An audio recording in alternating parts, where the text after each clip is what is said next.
पुनः हम आपके समक्ष एक बीमारी, रोग और उसकी चिकित्सा लेकर के आए हैं। Pancreatitis with pseudocyst. यह एक रेयर और लेकिन काफ़ी गंभीर रोग है। एक बार फिर से सुन लें, pancreatitis with pseudocyst.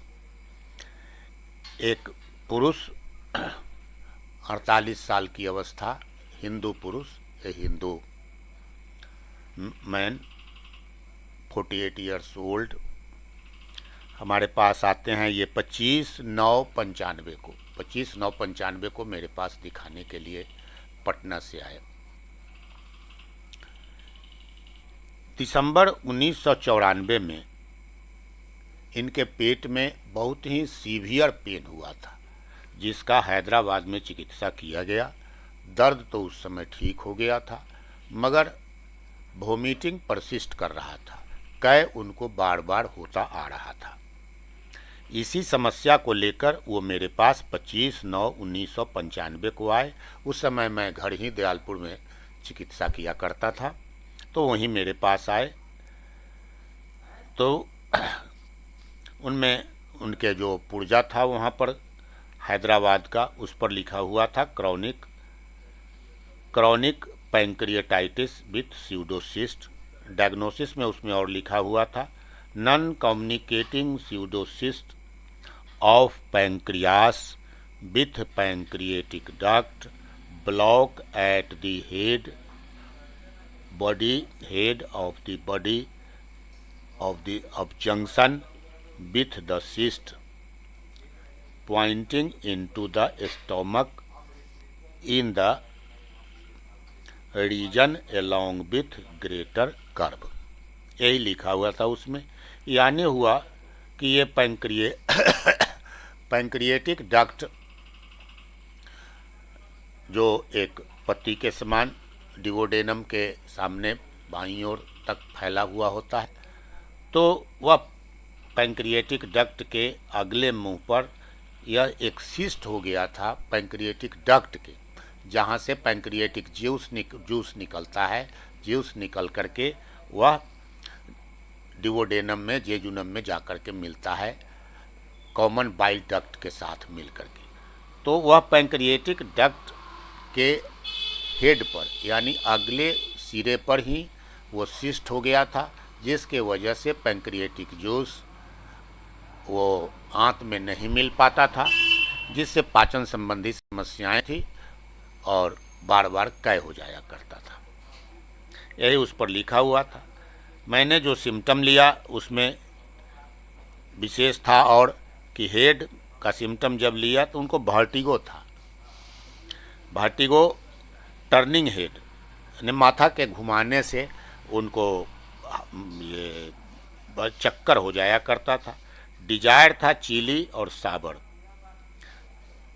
Tongue white coating था। पेट खूब गड़गड़ाता था। थर्स्ट सामान्य था। एब्डोमिनल पेन कभी कभी हो जाया करता था, और जब पेन पेट में हो जाए, जब पेट में दर्द होता था तो वह पीठ तक रेडिएट कर जाता था। रेस्टलेसनेस बहुत हो जाए। पैखाने में कब्जियत था। यूरिन क्लियर था। साथ ही साथ और ऐसा कुछ भी उसमें नहीं था, उनके सिम्टम लेने पर नहीं आया। इन सारी बातों को देखते हुए, खास करके कंस्टिपेशन और vertigo, aggravation bye turning head और डिजायर साबर, इन 3 बात को लिया गया मुख्य रूप से। तो खास करके कोनियम इसमें आया, और कोनियम, आयोडियम, आयरिस और स्पॉन्जिया, ये 4 मेडिसिन आए हमारे रेपर्टरी में, और ये कोनियम का सबसे ज़्यादा आया, ये तीनों सिम्टम। और आयोडियम, आयरिस और स्पॉन्जिया में ये 2 सिम्टम्स नहीं थे, बीच वाला यानी दूसरा नंबर, ये साबर उसमें फॉलो नहीं करता था, डिजायर साबर।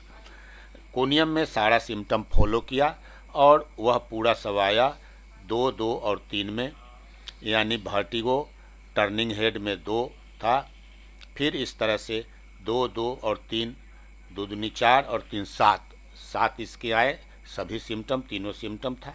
मैंने उनको उस समय कोनियम मैकुलेटम का 10,000 1 ड्राम डिस्टिल वाटर में 1 गोली, यानी कोनियम मैकुलेटम की भिंगा हुआ 1 गोली उस 1 ड्राम डिस्टिल वाटर में डाल करके और घुला दिया और यहीं पर उनको पिला दिया। इसके बाद कोई दवा नहीं दी गई और इनको 1 महीने बाद आने को कहा गया। अब इस बीच वो कभी आए ही नहीं, किसी तरह का कम्युनिकेट भी नहीं किए, कोई कम्युनिकेशन नहीं हुआ इस बीच। फिर अचानक ये हम देखे कि 13/6/96 को, 13 जून 1996 को वो फिर मेरे पास आए और उस समय उनको जो परेशानी थी, हालांकि हमने पूछा उनसे कि भाई इस बीच आप बिल्कुल गायब हो गए, क्या बात था? तो कहा कि हमको कोई दिक्कत ही नहीं था, तो हम क्यों आते, और मुझे कोई दिक्कत नहीं है इसलिए हम नहीं आए। फिर अब दिक्कत हुआ है तो हम आए हैं आपके पास। तो उस समय जो उनको दिक्कत था 13/6/96 यानी 13 जून 1996 को, कि वो कंस्टिपेशन था, उनको गैस फॉर्म करता था। जब फ्लैटस से और इरेक्टेशन से उन्हें आराम होता था, लाइंग ऑन बैक, और एब्डोमेन में भी पेन होता था, एब्डोमेन पेन होता था, relieved by lying on back, फिर रिलीव्ड बाय फ्लैटस और इरेक्टेशन, रिलीव्ड आफ्टर ईटिंग, ये इन सारे सिम्टम्स उसमें थे। साथ ही साथ वोमिटिंग, फिर लंबर रीजन में पेन उस समय था। वोमिटिंग समटाइम्स, कभी कभी हुआ करता था, लेकिन नहीं, ये डिसअपियर कर गया था, वोमिटिंग वगैरह डिसअपियर कर गया। तो लंबर रीजन में दर्द था उनको, जो मोशन से बढ़ता था, चलने से बढ़ता था और बैठने से आराम हो जाता था। वीक डाइजेशन था, स्टोमक हैवीनेस था, स्टोमक भारी लगता था। इस तरह से जब जब हमने रेपर्टाइज किया, रेपर्टाइजेशन के बाद ब्रोनिया, कार्बोनियम सल्फ, कार्बोवेज, फिर ग्रेफाइटिस, इग्नेशिया, देखिए काली कार्ब, लाइकोनक्स और सल्फर, ये उभर करके सामने आए, जिसमें सबसे ज़्यादा सल्फर आया। सल्फर 1 2 3 4 5 यानी 6 सिम्टम लिया हमने, 6 सिम्टम में सल्फर सबसे ज़्यादा आया, यानी 16 13 और 3 16 16, 6 आया इसमें। और इसके बाद ग्रेफाइटिस में 13 आया था, लेकिन 5 सिम्टम ही इसमें कवर किया। लाइकोपोडियम में 13 और 2 15 सिम्टम्स आया, सारे सिम्टम्स कवर कर रहे थे, लेकिन सल्फर में सबसे ज़्यादा था, 16 कवर किया, स्कोरिंग मार्क्स उसके 16 हुए, 6 सिम्टम आया। मैंने सल्फर 0/1 पानी में बना करके दे दिया और उन्हें कहा खाने के लिए, और इस तरह से फिर कहा 1 महीने बाद रिपोर्टिंग करने के लिए। 1 महीने बाद वो अपने नहीं आए, लेकिन रिपोर्टिंग एक आदमी जो उनको लेकर के मेरे पास आता था, वो अपनी दवा के लिए जब आया था तो उन्होंने कहा कि वो बिल्कुल स्वस्थ हैं, उस समय से उन्हें कोई दिक्कत नहीं हुआ। फिर ये संपर्क मेरा उनसे लगभग 8-10 साल तक बना रहा। फिर हम बोकारो वगैरह चले गए, इधर उधर चले गए, तो हमारा संपर्क टूट गया और इस तरह से वो ठीक ठाक हो गए। तो यह एक बड़ा केस था, सीवियर केस था यह। तो इसमें हमने सफलता पाई और यह कोनियम, मात्र एक दवा कोनियम 10,000 एक सिंगल डोज से, एक खुराक से। बड़ा ताज्जुब होता है होम्योपैथी में कभी कभी कि इस तरह से काम यह कैसे करता है, और जो काम करता है लगता है कि मिरेकिल हो गया है, जादू हो गया है।